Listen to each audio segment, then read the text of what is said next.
उरण विधानसभा मतदारसंघावर उद्धव बाळासाहेब ठाकरे शिवसेनेचा दावा आहे।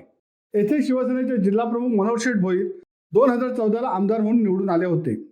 त्यानंतर 2019ला मनोहर शेठ भोईर यांचा काही हजार मतांनी पराभव झाला आणि भाजपचा आमदार निवडून आला। सध्या उरण विधानसभा मतदारसंघात मनोहर शेठ भोईर यांचाच बोलबाला आहे। शिवसेनेने महाविकास आघाडीतून या मतदारसंघावर 100% दावा केलाय। त्या पद्धतीने शिवसेनेचे काम सुरू आहे। असे असताना शेकापच्या वर्धापन दिनानंतर उरणमधून प्रीतम म्हात्रेंच्या उमेदवारीच्या बातम्या पेरण्यात येत आहेत। उरण तालुक्यातील जासई येथे शेकापच्या वर्धापन दिनानिमित्त मेळावा संपन्न झाला। यानंतर उरण विधानसभा मतदारसंघातून शेकापच्या प्रीतम म्हात्रेंचे नाव घेतले जात आहे। स्थानिक पातळीवर अशी कोणतीही घोषणा झालेली नाही। चर्चेसाठी फक्त नॅशनल मीडियामधून एक ओळीची अवघी 6 सेकंदाची बातमी प्रसारित करण्यात आली। एक ओळीच्या अवघ्या 6 सेकंदाच्या बातमीसाठी कितीची जाहिरात असेही बोलले जात आहे।